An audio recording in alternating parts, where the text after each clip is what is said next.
meeting to order. We will begin with item 2, district priorities.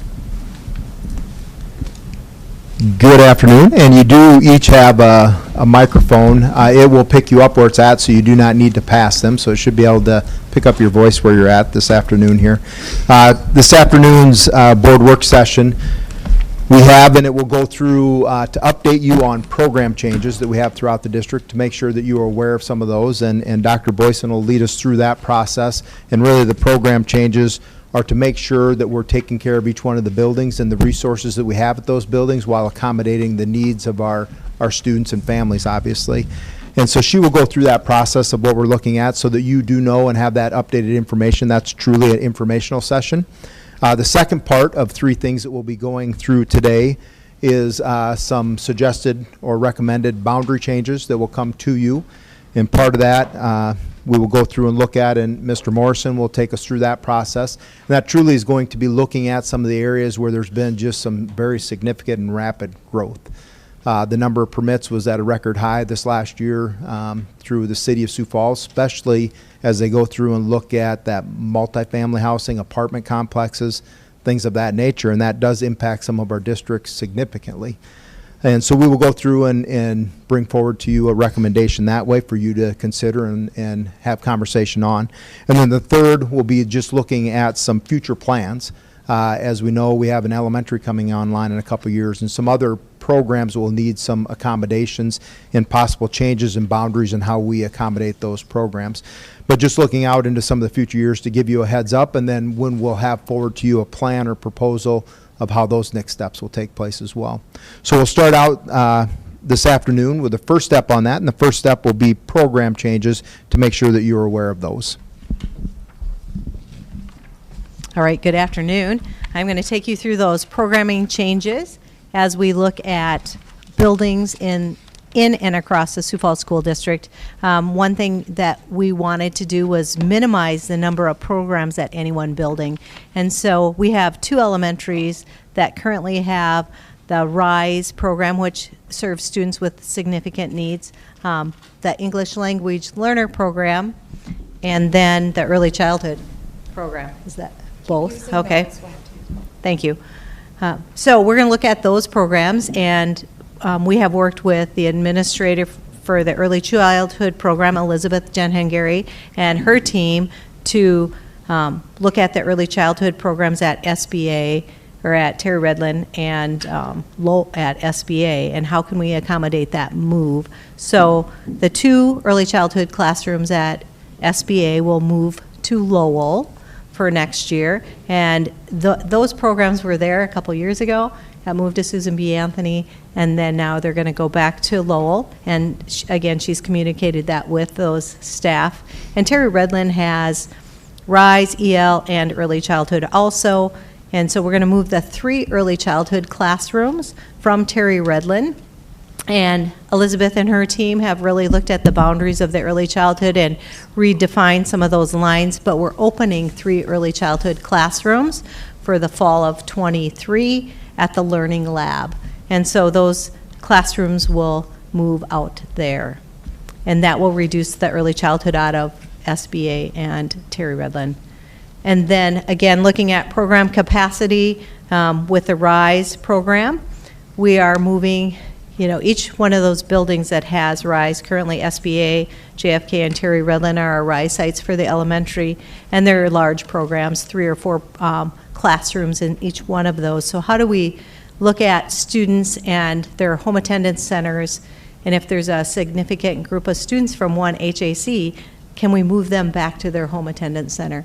And we do have a couple pockets where we can make those changes. So we're going to open up a RISE site at Laura Wilder and at Hayward, and what that does is reduce the numbers at the other 3 buildings. So SBA, JFK, and Terry Redlin will still have RISE, but we reduce the numbers by opening a section at Laura Wilder and Hayward for the fall of '23. And so then just again, really trying to reduce the numbers of programs at our buildings to support that. When you have our early childhood site and a RISE site in your building, they both are high staff needs. And so if I'm short a staff member in each one of those programs, it taxes the whole building. And so that these program adjustments will help support that. Any questions on programming at this time? That's all fall 2023 changes? Yes, for this, yep, thank you. Okay.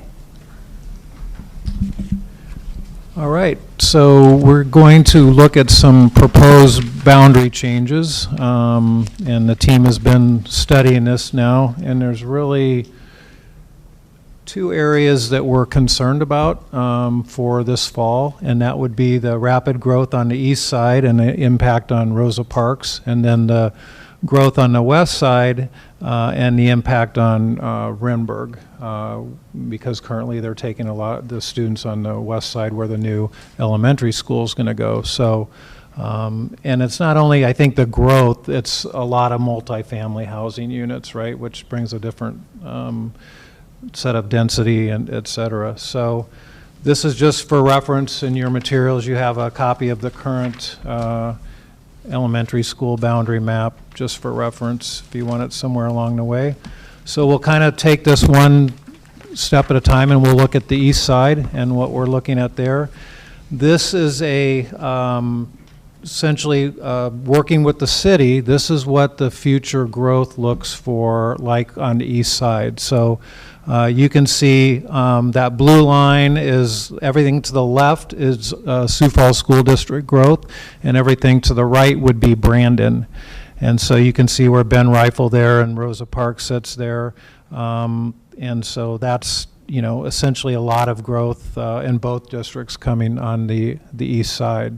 So we can take this, and then the city also gave us the number of permits issued to date, you know, right today, for single family, twin homes, and multifamily, and then what they're looking at for future residential, which hasn't been permitted yet, but they have a pretty good idea how many single family homes, twin homes, and multifamily homes. So we've taken those projections, and then the bottom part there, we've essentially taken the usual conversion factor of what a housing unit translates into students, whether it's multi-housing, and then we can project the number of students that we think that is going to bring along the way. And so you can see we in the middle there, permits issued, so that's the number of students. Pretty immediately, we know we're going to have 154 elementary school kids in that area, 77 middle school, and a little over 100 high school. And then farther out in the future, we know that's going to bring more students, and so we're able to project on the right there the number of students that we think will be generated out of that area when everything is finally built out. And so, time frame on that by chance? Like, is that a 5-year projection? Is that a 10-year? yeah, I think the permits issued would be, you know, they're going to be starting or already in process. The future, I think, is probably more of a maybe a 5-10 year projection, but that's probably in the end all the land and what it will be used for. But a little longer term, but we have to plan for it. So. Doug, sorry. Yep. Go back. Do we just have like a general conversion, I guess, when you say, so that's your conversion factor, figuring how many elementary age kids, and that's just sort of a... Yeah, we've tried to use the conversion factor that we've used historically. I've done a little bit of research on, you know, other towns and out there and what they're using, and we're not too much different than what we're using. Time will tell, though, on the types of apartments that are built, you know, are they, you know, as to what, you know, whether they'll be kid-friendly or more adult-type things. And so I think this is probably pretty conservative, maybe a worst case, and maybe it would be better, but we kind of have to plan for, you know, that. Okay, thank you. At some point, will we see current enrollment numbers at those two elementary schools that are within the boundary area that we're talking about? Yeah. Okay. Yep. Excellent. So. We've had also some conversations with a couple of the builders there that are putting some type of water park pool, which isn't accounted with any of those, but to attract some families as well. With one of those 3 sets of apartment complexes. So we hope these are numbers that could be safe estimates. to make sure we have space. The hardship would be if we have not enough space and that many do show up. So those should be safe estimates as far as what we can cover. Thank you. So these are the recommended east side changes that we're making, and this is in words. We'll see a map which will make it a little more clear, but we're looking at anything east of Highway 11 and south of 33rd would go from Rosa Parks to Harvey Dunn. Anything west of Highway 11 and south of 41st would go to Harvey Dunn as well. A little different there between 33rd and 41st because it's a walk area, and so we're still leaving that in Rosa Parks. And then there's some students that are in a bus area west of Cleveland Avenue that still go to Rosa Parks, and so moving them into Susan B. Anthony.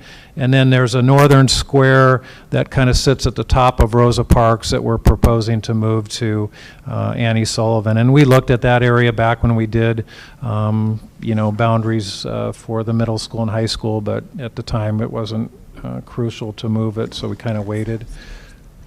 Pictorially, this is what it would look like. So you can see that top area on Rosa Parks would go into Annie Sullivan. It's contiguous to that. That's the area north of Arrowhead Parkway. And then you can see the carve out down below to the southern part of Rosa Parks. That would go into Harvey Dunn, and we'll kind of talk a little bit about why those schools were picked. And then the triangle area that is part of Rosa Parks, but it sits on the other side of Cleveland. It just makes sense now for it to go into Susan B. Anthony. So those are, and we'll look at some numbers here. Whoop.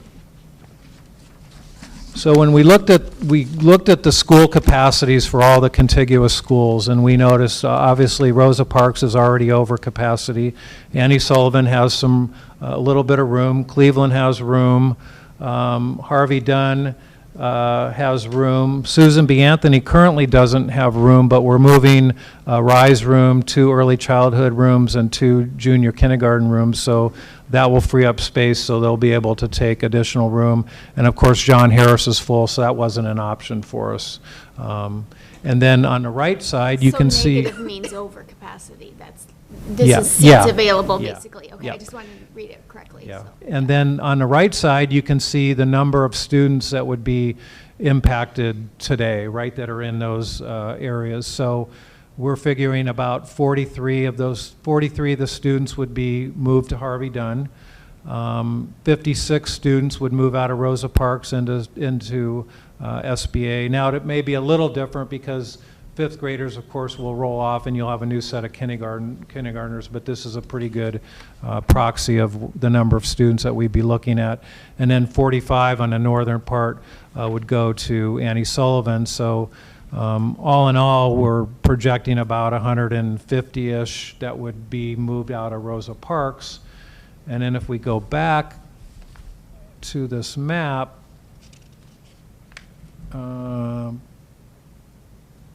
so the growth on the, so if you think about Veterans Parkway, the top blue line, it comes right down through there. So the growth to the east of that would now all go to Harvey Dunn. And then the growth on, that sits up by Rosa Park, that's west of Highway 11 would go to Rosa Parks and fill in for what we're taking out of there. So we feel pretty good about Harvey Dunn being able to absorb even more future growth because they've got a lot of early childhood there and then the community centers that we're taking on. So it makes sense from that perspective. And then very small impact to the middle school and high school. On the middle school impact, that northern part that would go into Annie Sullivan, their path would now be Whittier instead of Ben Rifle Middle School. And then the triangle that sits on the west side of Cleveland would then go to SBA, to Patrick Henry, to Lincoln. And then on high school, it's a very small impact. It's just the triangle that would go to Lincoln. So very small impacts on the middle school and high school. So that,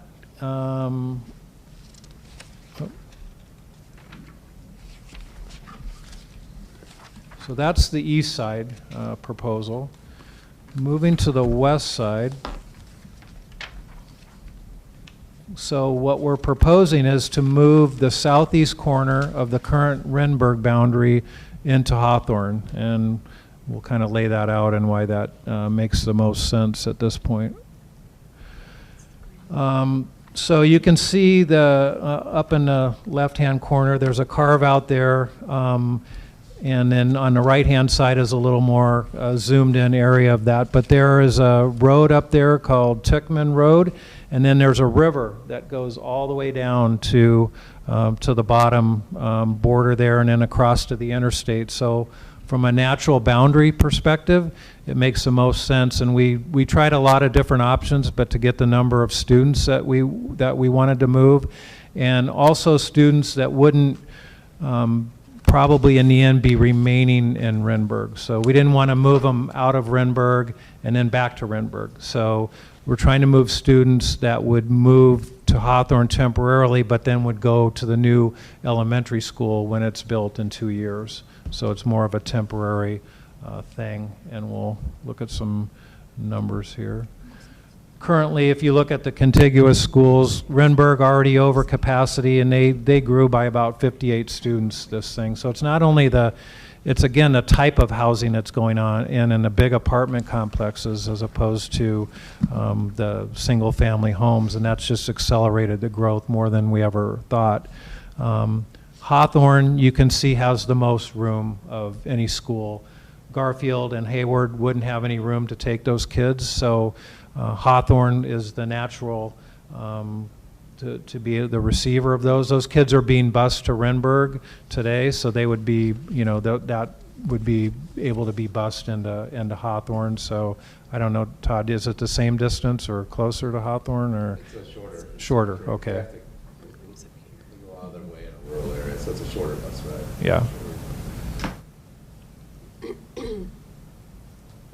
And then just for your reference, I included like the enrollment from last year to this year. So you can see, obviously, like Renberg growing.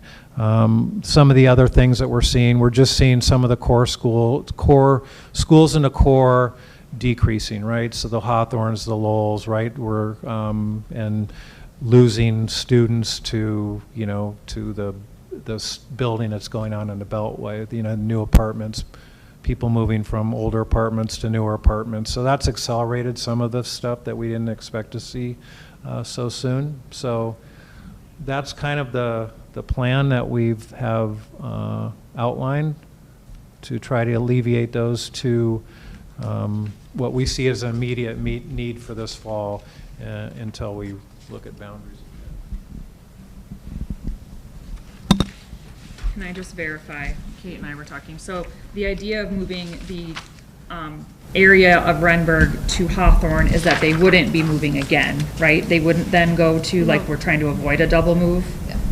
It would not necessarily, because when the new elementary opens, they will likely go there. Okay. So The they would part move that we twice. don't want to do is have another group that's going to hopefully stay at Renberg, be moved, and then be moved back to Renberg. So they likely would be moved twice. When the new building does open for the elementary, they would have that option to be able to go there. And so that group in that area would have a new building in 2 years, but they would move twice. Now, part of that is, as Mr. Morrison said, there was 58 new students that came into Renberg because of apartments that are being built in that area. And that put them over what we would normally consider capacity. So their room, if there's an additional 50 and there's still apartments being built there, if there's an additional 50 in the fall, we would not have space to be able to house them. Sure. So we'd need to move enough out of that area. But you are correct, it would be a 2-year move in there, and then those, you know, we would give them the option that they could stay. And I'll talk through a little bit of that with the other groups. An option that they could stay or not stay at Renberg, but stay at Hawthorne in the 2 years or move to the new elementary. I would anticipate they would predominantly move to the new elementary because it's going to be right there in their area. Would you go back to the map, the two maps for the Renberg thing? Yeah, that one.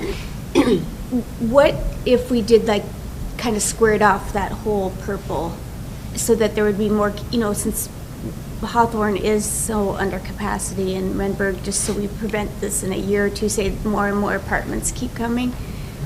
This area. Like kind of Squared out here. Yeah. I don't think there's any students in there, but we could. Okay, just for ease, because then maybe there's more friends all going and neighbors all going to the same, and since they're so under capacity at Hawthorne. Are you- Yeah. Yeah.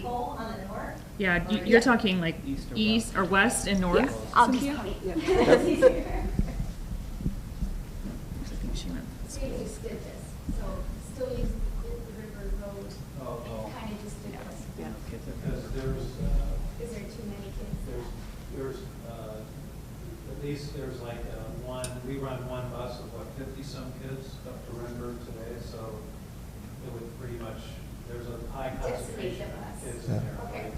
And above that line too, so there's housing on the left, but above that, so there's three buses that come out of that area to go to Renberg, and so we're leaving approximately 2 buses left going to Renberg. To cover the entire Renberg area, gotcha. And with those 2 buses, there just would not be very many students on them, because you get into that northern area, there's only a handful of students in that whole area. Spread out, The yeah. vast majority of the students are coming from down there, and that's why we didn't want to deplete them entirely. We took that whole area. And there's a couple areas that we took, it makes sense if they would stay in Redbird, especially right above, that little square that's right above. That could stay right in the Redbird, this area right here. Oh, yeah. That's the part that would be about 55 students in one bus that go directly up to Renberg, and they would likely stay in that area if we're going to keep that as a sustainable school with approximately, 200 students, give or take. Yeah, it says 216 on here. Yeah, and that's what they're at now, and that's figured to be about 20 over, because we used a room that's not traditionally a classroom and being utilized, so it's about 20 students over what we would normally consider that to be closed for open enrollment purposes. And so we took that whole area to deplete them down to probably, we'd have to check the numbers, we had that at one time. And so we still did anticipate keeping ones that would probably still stay going to Renberg in that area. Obviously, the ones to the west of that box will likely go to the new elementary once that opens as well, and the group that's moving. No matter how you took that area, they're probably going to have to move twice. Because either they're going to move to Hawthorne and then in 2 years move back to Renberg, or they're going to move to Hawthorne and then in 2 years have the option to go to the new elementary.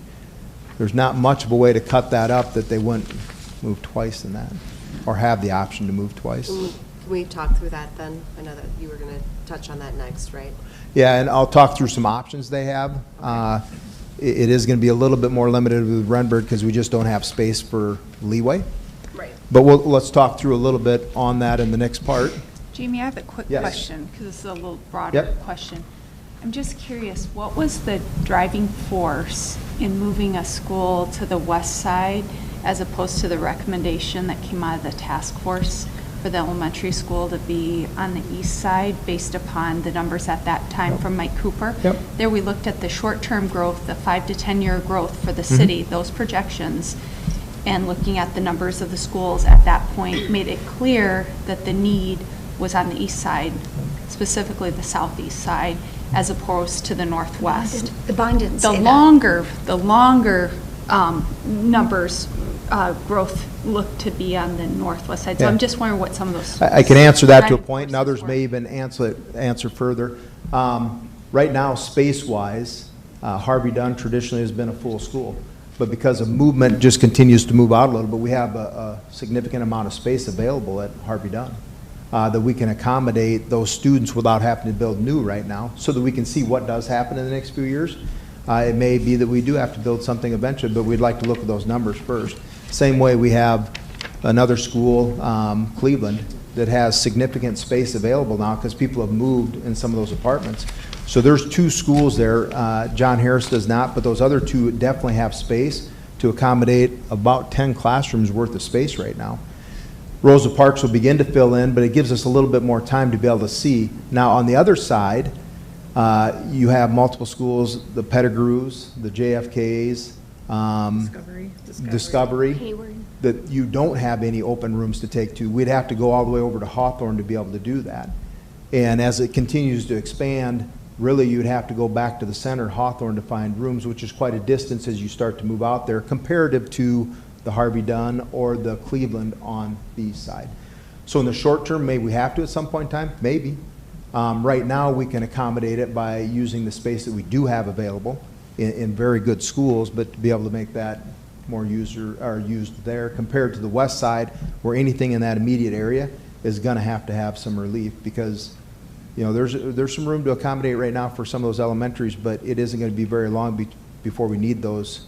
You know, the one new elementary for sure, and then the second one possibly even into the near future, especially as there's the growth in that area that we receive from Lennox and some of the other space there, if that helps.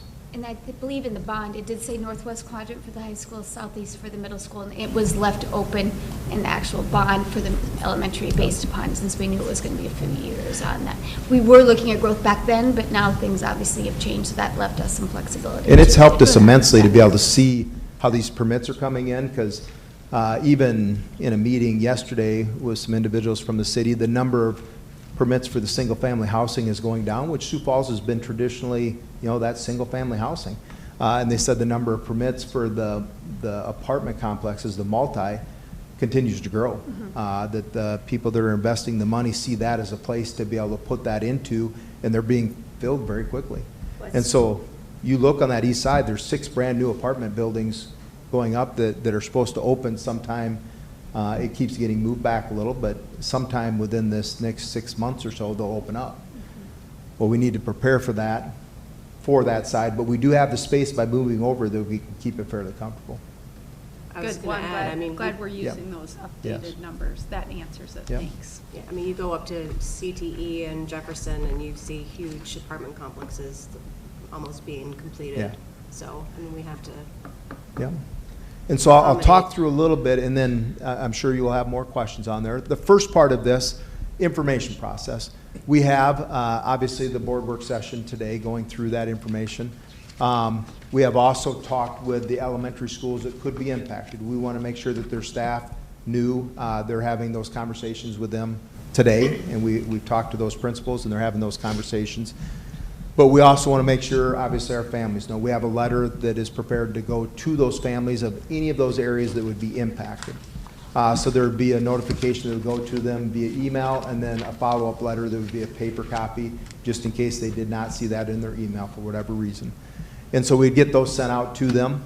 The next step in there is they can, obviously, we will set up so they can converse with us via Let's Talk. Sometimes that's easier for some individuals, but we also want to make sure that we have input sessions or listening sessions that we can go through this information, explain the why, and then explain the process that we have to be able to accommodate that.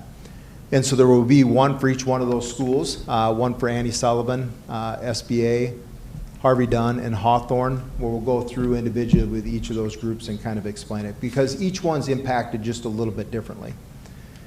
Then the board vote on that could be the last boarding meeting in February, up to the board, obviously, with that process. I don't see when I looked further on for like the Renberg, are you going to Yep. have the same type of informational sessions for them? That's the Hawthorne. With the Hawthorne? Yes. Okay. I apologize. So it's, Okay. we put up there where they're going to. Two, gotcha. Okay. The first 3 on there are all impacted from Rosa Parks, and then the 4th one on there is the group that's coming from Renberg. Yep. So we listed where they're going to. But the meetings will be at, for example, the first 3 will all be at Rosa Parks, and that's in the letter that we send out to them. We'll give that information to the board as well, in case any board members wish to be there to listen to that. The one for the group that would be moved to Hawthorne, that will be at Jefferson, because it seemed to be the closest for them in that vicinity, rather than going out to Renberg. And there'll be a page on the website too with a tool where you can put your address and it'll see your impact. So that'll go there. So the next part on there, some additional family options. In and of that, we'll talk through, and I'll make sure I clarify on pieces of this, but busing will be provided to the new HAC, the Home Attendance Center, for those impacted areas of Susan B. Anthony. So that group that would be moved there will have the buses that will be provided over to Susan B. Anthony.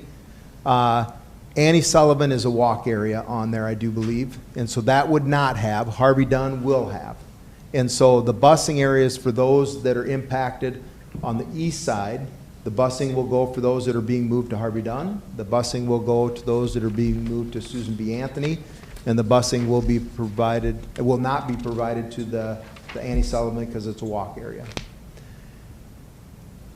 Current fourth grade students can remain, so those that are currently fourth, will be fifth graders in the fall, could remain at the school as well as their siblings. There's a form that will be sent to them. They would have to email back a response by the end of this month, 28th. I realize the board does not make a final decision on it till the end of the month. We're telling them that this is all dependent on what the board decides. The board could change things. In that case, we would get them updated information. And we'll make sure that we communicate that with them in the informational meeting that we have. But it'll also go out to them in the letter of how they can go through and apply for that. So at that school impacted there, Rosa Parks, we are trying to accommodate that, especially with those fifth graders that have maybe been there all the way through, that they could remain there. But there would not be busing provided back to the site. It would be just as an open enrollment, and the parents would be able to, if they are, to accommodate that transportation. Current fifth grade students in the attendance area changing from Rosa Parks to Susan B. Anthony. In that attendance area from Rosa Parks to Annie Sullivan, they'll be allowed to attend Ben Rifle Middle School as grandfathered there. And so those two, because that would switch, the ones going to Annie Sullivan, the new attendance center would be Whittier. If they choose to, they can stay and be able to attend there at Ben Rifle. Same way with SBA, it would be going over to Patrick Henry Middle School then. And they could stay, and it would be the same manner, they'd be grandfathered. So any of the current middle schoolers that are at those two middle schools can stay. Their parents would just have to send in. Again, transportation would not be provided to those, just as it is not for any open enrolled student. The intention right now would be that there would be the transportation to their new attendance middle school, but not to the one that they had, but they can remain if they fill out that form and notify us. So that's not just for fifth graders going into, but it's existing middle Yep. schoolers. Any of those existing middle schoolers that are impacted by those areas would be able to remain. Now, the ones that are impacted by that, the group moving from Harvey Dunn, it does not impact their middle school or high school at all. It would still stay Ben Rifle Middle School and Washington High School. The group moving to Susan B. Anthony, that does change their middle school and high school. The path then would be to Susan B. Anthony, to Patrick Henry, to Lincoln. But if they choose to stay at Ben Rifle and Washington, that will be honored. Any future kids that are not in there would have to apply for open enrollment. It would be dependent on the numbers. And then the same way with that group from Annie Sullivan, it does change their middle school from Ben Rifle to Whittier. If they choose to remain there, they can. And the high school would stay the same. That would still be Washington High School. And so I think I probably answered the part, letter D as well then by saying that. Now, that's on the east side. On the west side, there is no impact to the middle school or the high school. It doesn't change that. The middle school is still George McGovern Middle School. The high school is still Jefferson High School. We are not able to offer that same thing as far as the fifth graders, at least what we have planned right now, just out of the concern that we move those students, and if they do remain back to, there would not be the busing there, which I think would be prohibitive, probably to many of which. They can obviously still apply for open enrollment anywhere, but it would not be a foregone conclusion that would be approved. And that is just because Hawthorne being the size of the school, there's not room for absorption. Or I'm sorry, Renberg being the size of the school, there would not be the space available. So that is some of the additional family options. We'll go through and explain that. It's in the letter that's going to be sent to them, and then it'll also be at the informational meeting that we have. Questions on that? So for the public, the vote's not our first, but it's our last meeting in February. You So are there's correct. 2 board meetings for public input as well as Let's Talk and You are correct. emails and all Yep. that, so. And we feel that it should be at least that time in there. We wanted to make it timely enough so that schools know with allocations and hiring of teachers and any movement of programs that may happen. And so that we do that in a timely manner with the FTE that's allocated out. But yet not wait too long, so that the parents have time to decide and they know what's coming up for the fall and be prepared for that. So I'll stop there for a moment. You've had obviously information on program changes. That's an informational portion for you, and it's really to reduce the number of programs at any one elementary to help those elementaries be able to accommodate. And then We've also had the rise changes. The second part on there is the boundaries, and there's two parts with the boundary changes, one with the Rosa Parks attendance area, and then the other with the Renberg attendance area, and changes on that. Any questions you would have on any of those things before we move into the next steps? Okay, just looking ahead, to give the board just a little bit of a look into the future there. We're looking more at the 25-26 school year for some of these changes, but just to give you some of the guidance here beforehand. Ben Rifle Middle School. Ben Rifle will probably be impacted in some of that same manner. They do have a little more space available to be able to absorb that. It's built in a similar manner as actually probably a little more space, I do believe, than the Memorial. Is that correct, Jeff? About the same as Memorial or George McGovern. So we don't have to do that as soon, but we'll continue to look at those numbers to make sure that we can accommodate that. Part of the change does impact them a little because part of that will move anyway to Whittier, which relieves a little bit, and part of that does move, as we talked about, to the Patrick Henry. And so that'll help them a little bit over time. But we are looking at that to have a plan or a timeline established by this coming fall that the board can see, and it kind of lays out a little bit of the work to be able to go through and plan ahead for Ben Rifle. Also, we have some conversations that will be upcoming with Spanish immersion program, and especially as that large number with the two-way immersion and our Spanish immersion hits into the middle schools. And so we are going to need to lay out a plan as to what that would look like and some options that the board would have to be able to accommodate the growth there, because currently to have that at one location would be difficult. And so really to talk through that and lay out some of the timeline there for decision process in the fall as well of 2023. So this coming fall.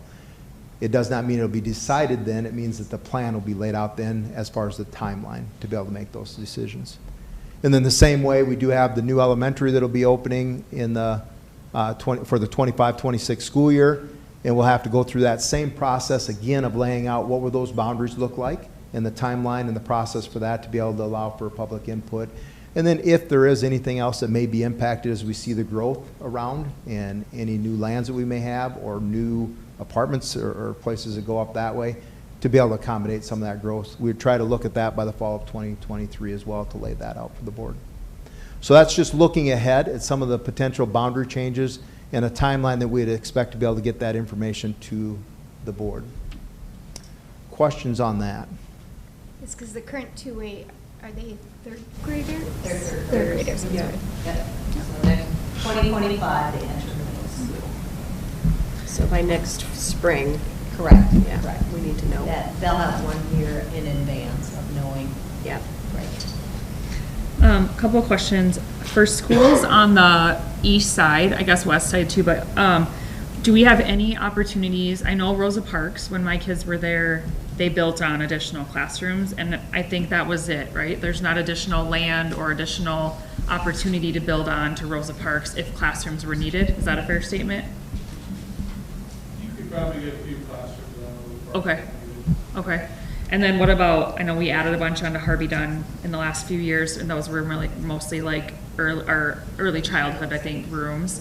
But is there an opportunity, I'm just thinking east side, like instead of brand new construction of a whole new building, like what is our opportunities if we needed 4 classrooms at one location or whatever it might be? Harvey Dunn would be able to do that. Okay. And then what about Cleveland? I know we've done a bunch of changes.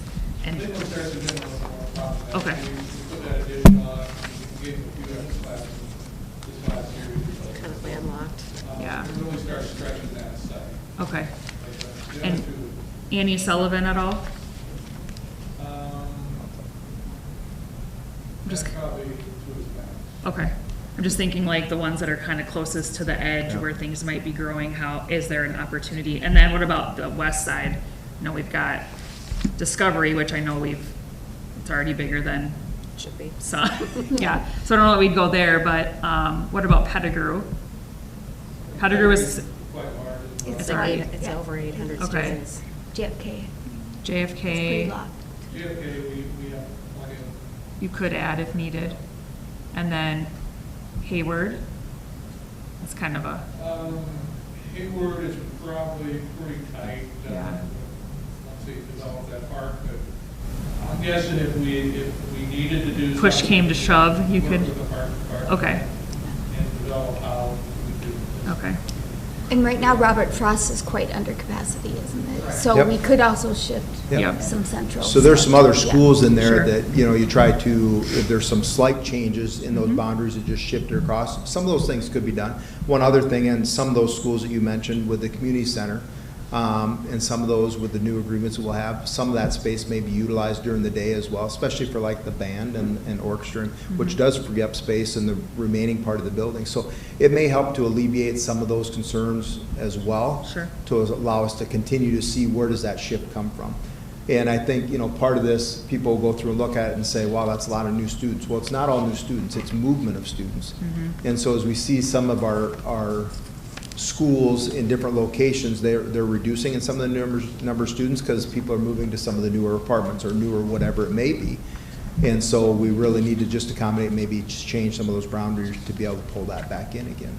But community centers will be another source that we may have some space available, especially for Early childhood. our, you know, finer performing arts.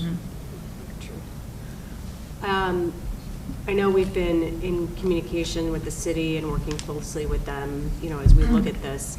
At what point does the city think that, you know, building is going to be done within our limits? I mean, Or we even could parts talk that we had, about yeah. adding on to buildings and building new buildings, and I know we talked about this when we were, you know, going through the bond, but at what point is Sioux Falls going to be tapped out for our school district? We'd probably have to get updated information from the city on some of that to bring it back to the board. Part of it you can see on that east side where you're starting to hit that limit, and even showing the building starting to go into that Brandon area and significantly probably with the single-family housing, especially to the north of there. But we obviously have a lot of space going way up to the north of our school district that's still available and out to our northwest. And so that'll be a few years, but we'd have to get updated information from the Yeah. city on that to be able to project it. Well, and But it we- depends on what goes in there, single-family homes or It does. apartment buildings. Yep. So, And you start to see a changeover, especially in some of those areas with the significantly large apartment buildings. And we saw that on the east and the west side, both of those ends. I know, again, when my kids were at Rosa Parks, we saw a pretty decent number of open enrollment from the Brandon area just on the other side of Highway 11. Have we, and maybe you don't know off the top of your head, but have we continued to see that, even though, I'm thinking maybe not, because now they have Fred Assam and now they have Spartan, or like there's other elementaries that are closer, but I think in the past, Brandon families maybe were like, I don't want to bus my kids all the way into Brandon when I can look out my window and see a school. Do you know off the top of your head, have you seen a change in that? The number of those has Open reduced. enrolled, okay.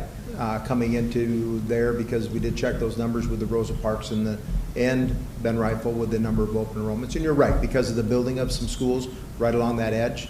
In our middle school of Ben Rifle, and you go a block away and there's an elementary of Brandon Valley. So it does minimize some of that, and so that has changed a little bit, yes. And then in regards to the future stuff, I would be curious in regards to Spanish immersion. You know, we've got Hayward and we've got Rosa Parks, and I don't know where that conversation obviously is going to go, but for either of those schools, even to get to Edison, you know, would be quite either a bus ride or whatever it might be. And so I would be, I guess I'm curious as far as the parent feedback from either of those and how that will be incorporated, just because I think that might make a difference. Do the people in the two-way immersion, do they intend to continue to middle school, or are they happy with that process and they're going to go to their middle school that's assigned and they like their local high school? You know what I mean? I feel like there's some different dynamics just because of the locations of those schools. So we did do listening sessions with the two-way immersion families this fall and early October, early November. And of course, just like if I went to any other school, you know, they'd love it to be in their backyard. Sure. And because who wouldn't? But we, again, looked at populations and all of that of where our Spanish immersion families live, and all of that will be considered as we look at the numbers that a school can handle. You know, right now Edison has a full team, so about 115 students make a team at middle school.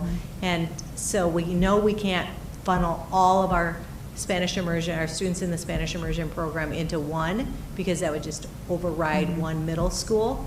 But then where are the locations of students, families living to best support the programming? And So do those we are all have the considered. capability to, maybe this is a Doug or a Nikki question, you have the capability to like pull up a map and say, these families are indicated as a Spanish immersion family, and this is where they are in Sioux Yep. Falls? Okay, Yeah, Perfect. Harrisburg or Brandon. It's a Yeah. it's a great visual. okay. No, We'll I share- would. We'll share at some point. We used to track that ourselves.